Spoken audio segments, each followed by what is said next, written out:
అసలైన TRS BRS ఉద్యమ నాయకుడు ఫామ్ హౌస్కి వెల్కమ్ చెబుతున్నటువంటి చిత్రాలు అని అనుకుంటున్నారు ప్రజలు. ఫామ్ హౌస్ దగ్గరకు పోతే గేటు దగ్గరకు కూడా పర్మిషన్ లేదు అని మినిస్టర్లను ఎంపీలను వెనక్కి తిప్పి పంపినటువంటి ఫామ్ హౌస్ అధ్యక్షుడు ప్రస్తుతం వెల్కమ్ చెప్తున్నటువంటి అదే అధ్యక్షుడు అని ప్రజలు మాట్లాడుకోవటం జరుగుతుంది. అప్పటికీ ఇప్పటికీ తేడా ఏంటంటే బీఆర్ఎస్లో అప్పుడు ఆయన మాట్లాడేవాడు, ఇప్పుడు కొడుకు మాట్లాడుతున్నాడు. యూత్ తరపున యంగెస్ట్ లీడర్ అని కొడుకును వదిలినటువంటి ఆ ఫామ్ హౌస్ అధ్యక్షుడు. అయితే కొడుకు ఏం మాట్లాడుతుండంటే,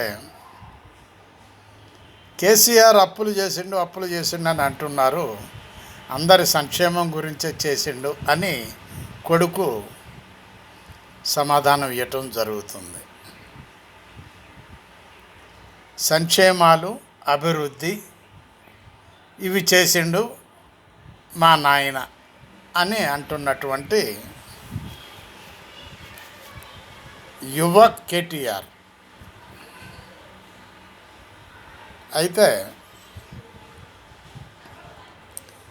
మరి మహారాష్ట్ర, మధ్యప్రదేశ్ ఈ రాష్ట్రాలు పోయి డబ్బు పంచడం జరిగింది. ఆ డబ్బు ఎక్కడిది? ఆ 30 కార్లో 40 కార్లో పోవటం జరిగింది. వాటికి ఖర్చు ఎవడు పెట్టుకున్నాడు? ఇలాంటివి మిస్లైనీస్ అన్నీ ప్రజల్లో గుర్తున్నాయి. అదేవిధంగా చెప్పాలంటే చాలా ఉన్నాయి. అవి ఇప్పుడు ప్రస్తుతానికి అవసరం లేదు కాబట్టి మాట్లాడుకోవాల్సిన పని లేదు అని అంటున్నారు ప్రజలు. మరి ఇక ముందు బీఆర్ఎస్ వస్తుందా అనేటటువంటి డౌట్ కూడా ఉన్నది వినేవాళ్లకు. పొద్దున్న లేస్తే అర్ధరాత్రి 24 hours morning to morning Congress మీద, వాడి మీద, వీడి మీద బాణాలు విడవటమే తప్ప వాటికి ఒక రూట్ మ్యాప్ అంటూ లేదు అని అంటున్నారు ప్రజలు. ఇష్టం వచ్చినట్టు కాంగ్రెస్ పార్టీని తిట్టడమే పనిగా పెట్టుకున్నారు. మధ్యలో కాంగ్రెస్ పార్టీ అధ్యక్షులు, పెద్ద వాళ్ళు, రాహుల్ గాంధీ ఇట్లాంటి వాళ్ళ పేర్లు వస్తుంటాయి. ఈయన నుంచి మూటలు పోతున్నాయి అన్నారు.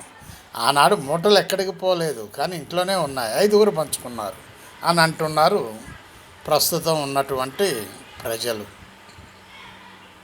కాబట్టి ఏ మాట మాట్లాడినా అది కరెక్ట్గా మాట్లాడితే నో ప్రాబ్లం, కానీ వంకర టింకర్గా మాట్లాడితే వచ్చి మనకే తగులుతున్నాయి అని అంటున్నారు కొంతమంది బీఆర్ఎస్ నాయకులు. ఇది ఆలోచించండి ఎంతవరకు ఎక్కడికి పోతుందో. ఏంటంటే పార్టీ ఉన్నదంటే ఉన్నది అంతవరకే. అసలు ఉద్యమం అంటే తెలియని వాళ్ళే ఆ పార్టీలో ఎక్కువ మంది ఉన్నారు అని అంటున్నారు ప్రజలు. ఏదో బీజేపీ సపోర్ట్ ఇస్తుంది కాబట్టే ఈ మాటలైనా మాట్లాడుతున్నారు అని అంటున్నారు ప్రజలు. ఎంపీ ఎలక్షన్లో 8 మందికి సపోర్ట్ ఇచ్చి గెలిపించినటువంటి టీఆర్ఎస్ పార్టీని బీజేపీ ఎన్నడూ మర్చిపోదు అని అంటున్నారు ప్రజలు. చూడండి ఈ విధంగా పాయింట్స్ ఎన్ని ఉన్నాయో, చాలా ఉన్నాయి. ఇంకా ఇప్పుడు అవసరం లేదని అంటున్నారు. ఇవన్నీ మాట్లాడుకోవాల్సిన అవసరం లేదు అని అంటున్నారు ప్రజలు. Find out please. Balasani Veeraprasad, Hyderabad.